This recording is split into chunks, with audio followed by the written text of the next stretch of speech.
ਵੱਡੀ ਨੂੰ ਸੱਦੋ ਆਖੇ ਜਿਹੜੀ ਸੁਭਗਤ ਹੈ। ਇਹ ਚਾਚੇ ਨੂਰੀ ਸਰਗੋਧੇ ਦੋਵਾਂ ਦੀ ਘਰਾਂ ਗੱਲ ਦੇ ਸੁਣਿਆ ਜਵਾਬ 16 ਨੇ ਗਲਤ ਨੂੰ। ਇਹਦਾ ਅਸਲ ਜਵਾਬ ਤੁਹਾਨੂੰ ਮੈਂ ਦੇਣਾ ਪੰਜਾਬੀ ਵਿੱਚ ਤੋਹਫੇ ਨਾ ਦੇਣ ਡਾਲੀ।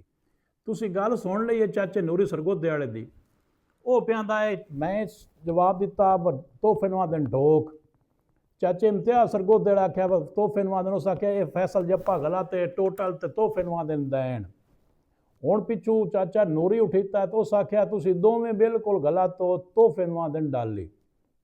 ਹੁਣ ਮੈਂ ਗੱਲ ਕਰਦਾ ਪਿਆ ਇਹਨਾਂ ਦੋਵਾਂ ਚਾਚੇ ਨੂੰ ਆਖਿਆ ਮੇਰੇ ਨਾਲ ਇਸ ਗੱਲ ਦਾ ਪੇੜ ਬੰਨ ਲਵਣ ਤਾਂ ਅਗਾ ਮੋੜ ਟੁਰ ਪਉਂਦੇ ਆ।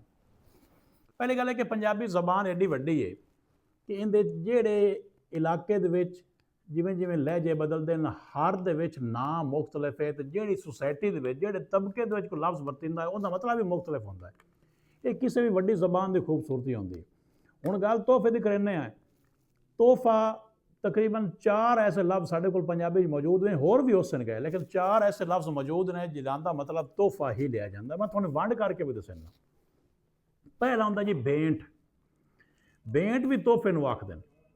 भेंट वो होंदा है जिहड़ा बंदा कोई अकीदा तो कोई शै जाके दूए देवे, जिवें मुरीद जाके कोई पीर नूं काशा देवे तो उन्हां दिन भेंट। दूआ हो गया जी डाली।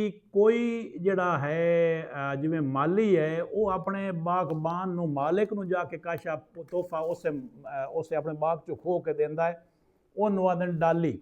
या कोई किसी दरबार बादशाह के दरबार दे विच कोई बंदा जाके बादशाह नूं कोई तोहफा पेश करता है तो उहनूं भी आखदे डाली।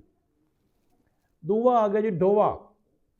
डोआ वो हुंदा है जिहड़ा साडे कोल पुराने सिस्टम दे विच कम्मी जिहड़े ने ਉਹ ਆਪਣੇ ਜਾਗੀਰਦਾਰਾਂ ਨੂੰ ਸਰਦਾਰਾਂ ਨੂੰ ਜਾ ਕੇ ਦਿੰਦੇ ਹਨ ਕੋਈ ਸ਼ਾਇ, ਉਹਨੂੰ ਡੋਵਾ ਆਖਦੇ ਆ। ਮਿਰਾਸੀ ਚੇਤਰ 'ਚ ਲਿਆ ਕੇ ਦਿੰਦਾ ਉਹ ਵੀ ਡੋਵਾ ਹੁੰਦਾ ਹੈ। ਇਸ ਤੋਂ ਇਲਾਵਾ ਕੋਈ ਪੁੱਤਰ ਜੰਮੇ ਪੰਜਾਬ ਦੇ ਵਿੱਚ ਤੇ ਜਿਹੜਾ ਬਾਕੀ ਕੰਮੀ ਦਿਰਖਾਨ ਹੈ ਉਹ ਜਿਹੜੀ ਸ਼ਾਇ ਜਾ ਕੇ ਗਿੱਟੀ ਡੰਡਾ ਬਣਾ ਕੇ ਦਿੰਦਾ ਉਹ ਵੀ ਡੋਵਾ ਹੁੰਦਾ ਹੈ। ਇਸ ਤਰ੍ਹਾਂ ਚੜੋਆ ਜਾ ਕੇ ਉਹ ਕੋਈ ਸੂਆ ਦਿੰਦਾ ਉਹ ਵੀ ਡੋਵਾ ਹੁੰਦਾ ਹੈ। ਮਿਰਾਸੀ ਕੋਈ ਸ਼ਾਇ ਲੈ ਜਾਂਦਾ ਤੇ ਉਹ ਵੀ ਡੋਵਾ ਹੁੰਦਾ ਹੈ। ਅੱਛਾ, ਇੱਕ ਲਫ਼ਜ਼ ਹੈ ਜੀ ਢੋਕ। ਜਿਹੜੇ ਧੀ ਪਰਨਾਵਣ ਵੇਲੇ ਉਸ ਧੀ ਛੁਏਰ ਦੇ ਕੱਪੜੇ ਤੇ ਕੋਈ ਮਿਠਾਈ ਚਠਾਈ ਜਾ ਕੇ ਅਸੀਂ ਤੋਹਫਾ ਜਾ ਕੇ ਉਸ ਘਰ ਨੂੰ ਦਿੰਦੇ ਹਾਂ। ਜਦੋਂ ਧੀ ਦਾ ਸਾਕ ਲੈਂਦੇ ਨੇ ਉਹਨੂੰ ਵੀ ਆਖਦੇ ਨੇ ਢੋਕ। ਲੈ ਇਹ ਲਫ਼ਜ਼ ਹੁਣ ਨਿਕਲ ਪੈਂਦੇ 4। ਇਹ ਇੱਕ ਤਾਂ ਫਾਇਦਾ ਇਹ ਹੋ ਗਿਆ ਇਹਨਾਂ ਗੱਲਾਂ ਦਾ, ਜਿਵੇਂ ਜਿਵੇਂ ਗੱਲਾਂ ਸਾਹਮਣੇ ਆਉਂਦੀਆਂ ਉਈਆਂ ਹੀ ਗੱਲਾਂ ਖੁੱਲ੍ਹਦੀਆਂ ਮੈਂ ਤੇ ਆਮ ਬੰਦਾ ਵੀ ਸੁਣਦਾ ਹੈ। ਫੈਸਲਾ ਤੁਹਾਥੇ ਇਹਨਾਂ ਚਾਚੇ ਨੂੰ ਆਖਿਆ ਵਗ ਲਓ। ਇੱਕ ਤਾਂ ਮੈਨੂੰ ਇਹ ਬੜੀ ਅਜੀਬ ਲੱਗਦਾ ਕਿ ਜਿਹੜਾ ਉਠਿੰਦਾ ਆਉਂਦਾ ਦੂਏ ਬਿਲਕੁਲ ਗਲਤ ਹੈ ਤੇ ਮੈਂ ਠੀਕ ਹਾਂ ਜੀ। ਜਿਵੇਂ ਪੰਜਾਬੀ ਸਰਗੋਧੇ ਤੋਂ ਇਲਾਵਾ ਤਾਂ ਹੈ ਹੀ ਕਾਈ ਨਾ। ਜਿਹੜਾ ਲਫ਼ਜ਼ ਸਰਗੋਧੇ 'ਚ ਵਰਤਿੰਦਾ ਪਿਆ ਉਹ ਆ ਪੰਜਾਬੀ ਹੈ, ਬਾਕੀ ਦੁਨੀਆ ਤਾਂ ਪੰਜਾਬ ਹੈ ਹੀ ਨਹੀਂ। ਥੋੜ੍ਹਾ ਜਿਹਾ ਵੇਖਿਆ ਕਰੋ ਕਿ ਕਿਸੇ ਨੂੰ ਜਦੋਂ ਅਸੀਂ ਆਉਂਦੇ ਹਾਂ ਨਾ ਕਿ ਬਿਲਕੁਲ ਗਲਤ ਹੈ, ਉਹ ਬੜੀ ਵੱਡੀ ਦੁਨੀਆ ਹੈ ਤੇ ਦੁਨੀਆ ਦੇ ਵਿੱਚ ਬੜੇ ਬੰਦੇ ਗਲਤ ਵੀ ਹੁੰਦੇ ਨੇ ਤੇ ਬੜਾ ਨਾਲੇਜ ਵੀ ਲੋਕਾਂ ਕੋਲ ਹੁੰਦਾ ਹੈ। ਬਹੁਤ ਸ਼ੁਕਰੀਆ ਜੀ।